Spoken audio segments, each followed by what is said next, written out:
Alright, so this is a video I've been wanting to make for a very, very long time. As far as people know me online, they probably know that I'm a huge fan of Berserk, and I was highly anticipating this anime when it came out back as soon as I saw the first glimpse, a teaser of this, which it met with a lot of debate because the teaser was very heavily CG'd and people were very worried that it was going to be a fully CG show. And I was like, nah, just this is just a preview. It's just something to kind of, get people interested and show, hey, we're working on something. And then we saw the first official teaser, and it was CG. And then the more and more we saw, the more it looked like that we weren't going to get a hand-drawn Berserk. We were going to get like a hybrid CG cel-shaded Berserk. And that off-putted a lot of people. Because if you were familiar with when they did the Berserk Golden Age arc movies based off of the first anime, that polarized people too, because that was primarily like a cel-shaded look mixed with computer drawn graphics. And those movies, I will say, got better over time. Movie 1, 2, and 3 progressively got better with them, and honestly it didn't really bother me after a while watching it, because it was nice to see it return. And it basically, people were really pissed off about it, but now that this happened with this show, it really pissed fans off. It really got under people's skins, and I wanted to do a retrospect here. I finally picked up both of these seasons as they came out. I got the season 1 and season 2 on Blu-ray because I heard and saw from some comparison videos that some of the CG scenes were quote-unquote fixed or better implemented, and I was like, okay, I'll give it a shot. Like, I wanted to support it anyway because I was a big fan. I was also one of those people that were basically saying that people were bitching too much about the look of it, and I have to say that going back and rewatching these, it's pretty off-putting. It's definitely I think the reason why I was so against the backlash, it was because as it was coming out, even though I didn't particularly care for it, I was really hoping that we would see a change, or that this was like a start of it and then we would see it get better. But that what didn't really happen, at least not with these first two seasons. And I also assumed that this direction had been set for season 1 and 2 of this new anime already, so there was really no going back and doing this over in a different style. The producer of the show described the style as a hybrid between 2D and 3D, basically saying that for the series we're trying to do something new. The director is a 2D animator, so what goes on in his mind and what he puts on storyboard is all in 2D. From there, it's about choosing which tool to use between full CG animation, traditional 2D, or a hybrid of the two. The director and the 2D and 3D studios will meet and discuss what to use when depending upon what we're trying to accomplish with each scene. You can definitely tell that. You can definitely tell throughout the entire show that it mixes back and forth between a 2D style and the 3D style, between the cel-shaded and the CG and the hand-drawn, and honestly, it just ends up looking like a mess. So let's go ahead and just let's just get the big elephant out of the room and just talk about the animation. This is probably the most polarizing thing that will probably turn most people off to this anime, and that is the animation. You can definitely tell that they went back and forth between cel-shaded and CG and 2D. It's almost drastic in certain places, to the point where you almost wondered like why that was decided. It almost seems like that they thought that was a really good idea because they stuck with it for both seasons, but it just didn't translate very well. At least not to me, and not to a lot of other fans. And it's very drastic in some places. Like, I'm just gonna let you know right now, a lot of the things that were cut from what was shown on Crunchyroll and Funimation were things like more nudity, more violent scenes. Some of the CG looks a little bit more well-rounded in certain areas as far as battles go, but nothing substantial has really changed. If you watched this when it came out on Crunchyroll, or if you watched it when it hit Funimation, you're watching it now after getting the Blu-ray, you're not going to really tell a difference. You're not going to really see what is different unless you go and actually look up comparison videos. So the animation, I think, I tried to get used to it. I really did. And if you remember from my older videos, I even said that I was giving them a chance. I was wanting to see where it went. And I was trying to do an episode by episode thing, and that kind of fell through. But basically, it didn't get any better. It doesn't get any better. And in some places in Season 2, it gets worse. And in some places in Season 2, the 2D gets better. And that's the weird part. The weird part is that it seems like as Season 2 went on, the CG kind of got worse in a lot of areas, and the 2D looked better to the point where you just wished it was all in 2D. Like, you really see that, and it's kind of a shame, because from the manga being so beautifully drawn, it just looks amazing. Probably, I'm not a big manga reader, so I'll tell you that I, for one, am not that big on reading manga that much. I'd like to get into it more, but this is the only anime that made me go read the manga, especially because of the end of the original series.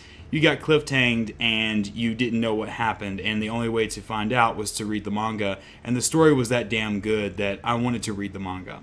For something like this, it's really off-putting to see that they continue to go down this route. And it's a completely different production company than who did the movies. So, that's to be expected. This was going to be a completely new direction.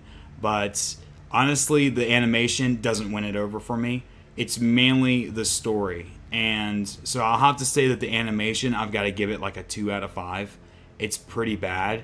And I just hope that if there is something after this, if this company does continue to do this after Season 2, if we get a Season 3, that they really think hard about how they take this art direction. Because if they continue what they're doing, they're going to lose a lot of people. So how about we hop into the story now, because let me tell you the good things about Berserk.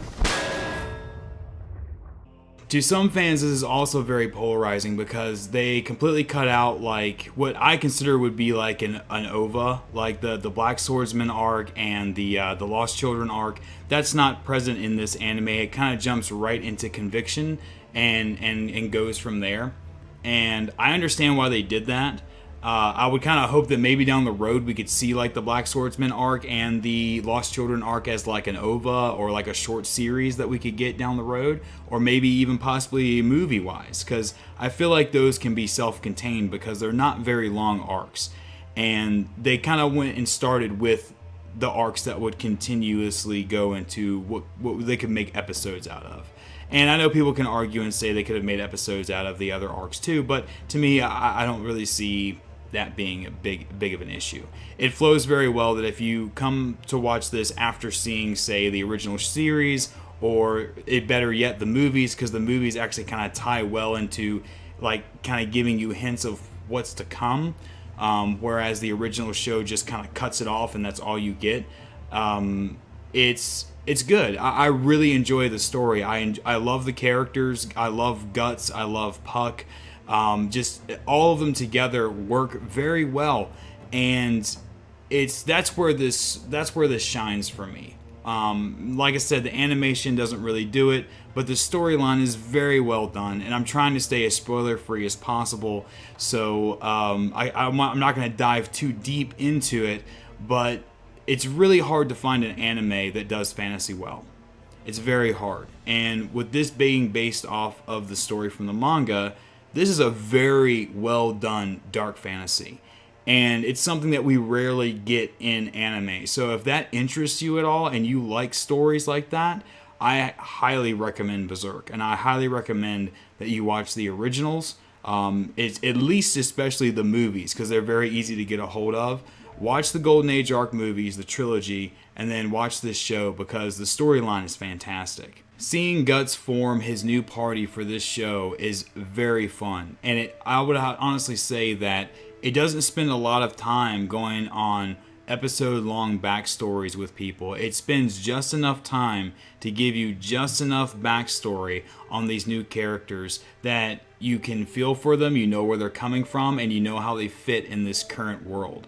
And I thought they did a very good job with that. And they also did a good job on the other side of things, showing the evil party and what Guts is hunting and going against. You know, Guts is a very tortured soul. He's, at this point, Guts is even more closed off than he's ever been. And seeing him having to interact with new people is really, really cool, because you have to see him. If you've seen him from the Golden Age arc, from the original movies or the show, you know that it takes a very, very long time for Guts to open up to people. And same thing with this show, this new series, is that he has to open up again, and he has to trust, and he has to, but this time he knows how the world has changed, and it scares him in certain ways, and that's why he's so closed off. And he has to find ways to let these people into his life, and also at the same time protect him, because he's being hunted by an immense power of evil that's constantly hunting him at night. He can't sleep at night. He has to stay awake and hunt these demons and these ghosts and these evil creatures that come out at night because of things he went through in the original series. And it's really fun, and it's very well done, which is why I love the story so much. And to not spoil anything, let's just say that if you're curious as to where this goes, I would say that season 1 does a very good job as a build-up.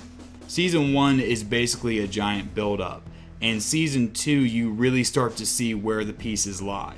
I would say if you want to start looking for answers from the original show or the movies, you're gonna want to watch this all the way into season 2, because season 2 starts to pick up more on where things sort of left off from season 1. You get hints of it in or from the original show. You get hints of it in this season 1. But they really pick up and start to make a lot more sense in season 2, and it does a very good job of it. I never felt lost, even from reading the manga up until these points. I never really felt lost. I never felt like you needed to read the manga to understand what the hell was going on, and that's a plus in my book. It's a plus when you can sit there. I could watch this anime and say I could show my friend the movies or the original show, go into this anime, and they could follow it straight through. And I think that was a very good decision that the company made for making this set. So I say that if you're really wanting to see how the story goes, definitely watch season 1 and 2, because the story is phenomenal. You can't go wrong with this. And if you're a fan of dark fantasy in general, watch it all. Watch it from the beginning and watch it all the way through. It's got a fantastic story. And if you're more of a manga fan, if you haven't read the Berserk manga, you're doing yourself a disservice. If you like to read manga, you need to pick up Berserk. Now, I will say that for a trigger warning, there's a ton of mature content here. Like, there is things that I would say look up to see what the tones are. It's very dark. I would just say it's very dark. There are things in this anime, in this series, that you don't see in normal, typical anime. It gets pretty gruesome. It gets pretty pushing the boundaries. So I would say definitely look into it a little bit, but not too much, because some of the things are spoilery that happen, but they're meant to happen to give you that sense of dread and give you that sense of seeing where the evil lies and seeing how these characters become so tortured. It's pretty gruesome. It's pretty NC-17 kind of style stuff that gets pretty out there. So just a trigger warning for people that if you don't like really screwed up, dark, messed up things, there's some of it that pops up in this show, and that's to be warned. And I don't really know how to compare it to anything else because I don't think I've ever seen anything like this. It's a very good mixture of dark fantasy and horror. It does a very good job with it. So, bottom line, story, 5 out of 5. You cannot go wrong with the story here. That's really what sells it, and it's what made me keep watching. Even though, like I said, the animation is off-putting, the story is a 5 out of 5. And if you like these kind of things, and dark fantasy and horror up your alley, you definitely need to check this out. Considering I also said horror, let's talk about the soundtrack and how the music and the sound design is for this. I was actually very delighted to hear that there was a very hard rock, metal-esque soundtrack to this new series, because the Golden Age arc is very much so more of the medieval style. It's still dark, but it's more in tune with, you know, a standard soundtrack. And the original show has its own unique soundtrack to itself. It fits it very well. It's a little bit lighter. And for this series and how dark it turns, it's almost like goes straight together that they chose metal and hard rock to go along. Now, I've heard some people complain about this. I've heard a lot of reviewers I've seen complain about the soundtrack and how it's kind of off-putting and it wasn't a very good choice. I think it's a perfect choice. I'd like to see more rock and more metal go into anime like this, especially dark anime and horror. There are certain scenes like that have the soundtrack where the strings cut in, and it's very, you know, sharp and drastic, and it makes you kind of clench because you're just like, with what you're seeing on screen, you're like, yeah.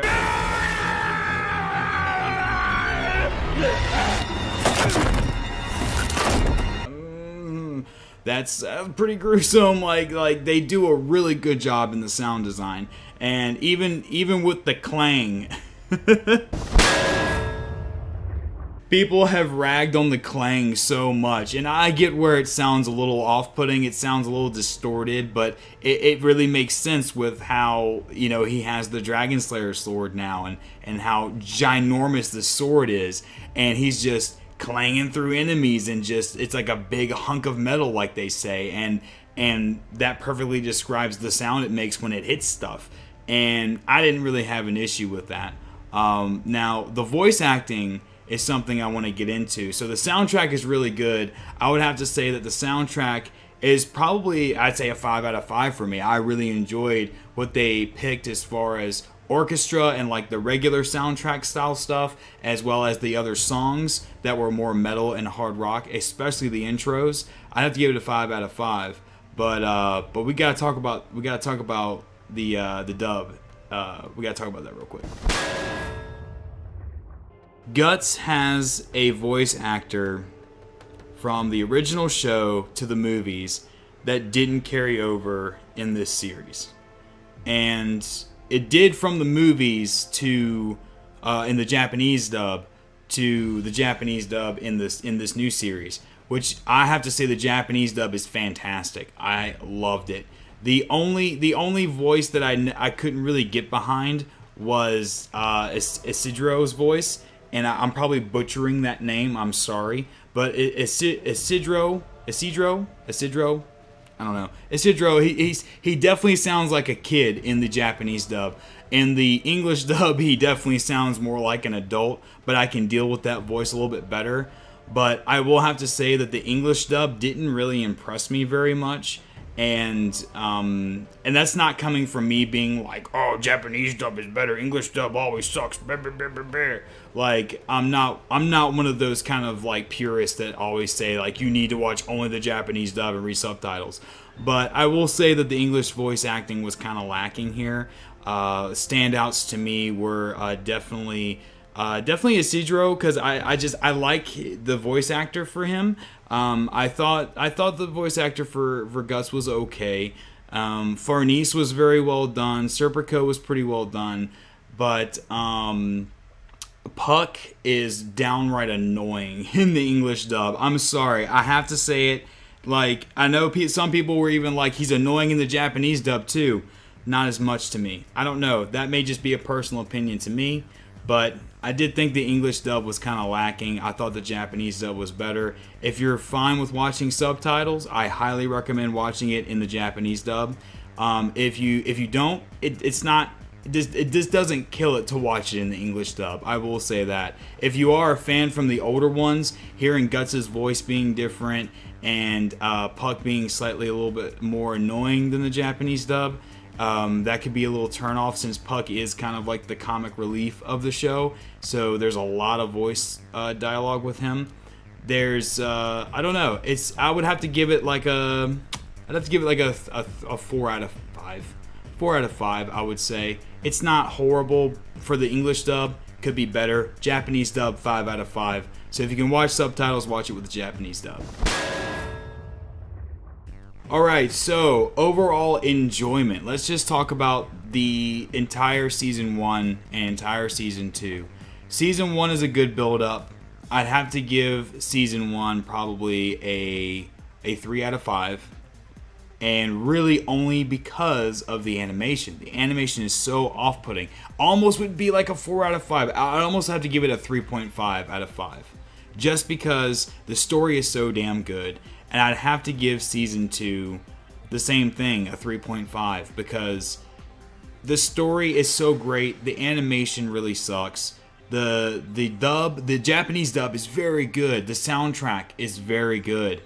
It's so hard to rate these kind of things, and my rating system may change down the road. I'm going with a 1 out of 5 type of scoring for this one, but I'd have to give both seasons a 3.5, and it's really only because of the animation.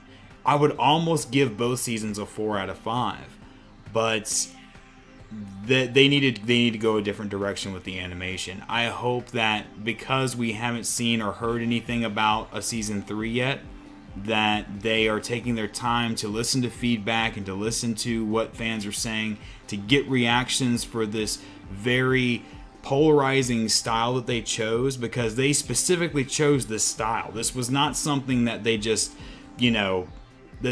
like decided to do at the last minute. This is something they specifically chose to do because they thought it would be very interesting. I've got to give them props for wanting to go outside the box, because this is not your typical anime that comes up. This is not like your My Hero Academias. This is not like your Full Metal Alchemists. This is something that's very dark, very mature, meant more for an adult audience, and it's something that we rarely get in anime these days. So I understand them wanting to take risks and to kind of be outside the box on this with all aspects. But the problem is that it fell short. It didn't hit. It didn't connect. And I was even supporting it, and I was wanting to see where it went. Even at the beginning of it, I was like, I'm gonna give it time. I'm gonna watch it. And I did. I watched every time it came out on Crunchyroll. When it hit and it came out on Crunchyroll, I watched it in the Japanese dub, and I love the story. I have to say, the story is fantastic. If something like the animation, if this animation is something you can put behind yourself, this is easily a 4 or 5 out of 5. Easily. If the animation had been top notch, if it had been fully hand drawn, which is what I prefer. I honestly prefer hand drawn animation. If it had been that, if it hadn't been so polarizing with the animation, this could have easily been a 4 to 5 out of 5. Hands down. But I have to give it an honest critique, and my honest critique of it now, watching it back, is a 3.5 out of 5. It's got potential. This whole series has potential, and honestly, I saw a video about someone saying that Berserk fans deserve to have something better. They deserve to have something that's very well drawn and very well put together. And I have to agree with that. I have to agree that I hope that they take the feedback well. I hope they don't take the feedback as, well, we're just not going to give you any more Berserk. You don't deserve it because you ragged on it too much. Like you drug this through the mud. Because I will say, there were a lot of fans that were super pissed, and there were a lot of fans that trashed the hell out of this anime when it came out. And I didn't want to do that. I didn't want to do that when it first came out because I wanted to support it. This is something I've wanted to see happen for years. For years. When we heard about the Berserk project with the movies, we were thinking, oh, maybe it's a continuation. It wasn't. It was a retelling of the original Golden Age arc in 3 movies, which did a very good job. I highly recommend that if you haven't seen any of this yet, I kind of really highly recommend that you pick up the movies. I would say watch the original anime like maybe afterwards, just to see what like some of the middle things are, things that they may have left out. But the movies do a very good job of trying to fill you in on what's to come after the cliffhanger, because the original show just cuts off, it ends, that company ran out of money, they couldn't continue on, and you're really left hanging of what the hell just, number one, just happened, and number two, where the fuck does it go from here? And it made me go pick up the manga. But the movies do a great job transitioning you into this show, especially with the third movie. The third movie is so well done, I'd give that a straight 5 out of 5. The last movie they did to complete that Golden Age arc was beautiful. It's dark. It's everything that you expect it to be if you've seen the show. If you haven't, you're in for a treat, because that is a wild, wild ride. I don't know, guys. I'm gonna leave this up to you. I would say that you don't need to rush out and buy the Blu-rays unless you want to see more nudity and more blood and a little bit more well-rounded CG. If you really just want to check it out, I highly recommend just watching it on Crunchyroll, in all honesty, or Funimation. I'm pretty sure it's on Funimation. I'll have to double check. I'll let you know at the end of the video here in the selections. But the Crunchyroll would be the best way to watch it. Stream it, if you can, just stream it and see what you think. If you can make it through it and you'd like to see the changes that they made, I'd say you could go out and buy the Blu-ray, but I don't see that you really have to or need to. I would say watching it on Crunchyroll is your best bet.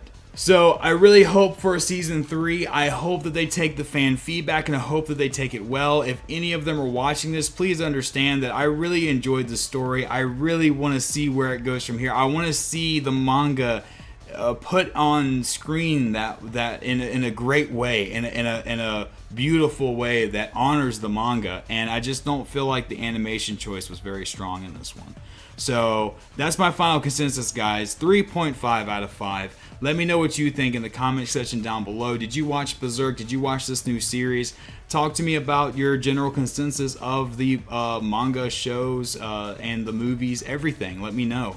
I honestly would like to see more anime like this. There's really nothing that comes close to Berserk as far as the dark fantasy horror genre. But if you guys have any suggestions for me, let me know. Of course, let me know what you thought of this new Berserk show.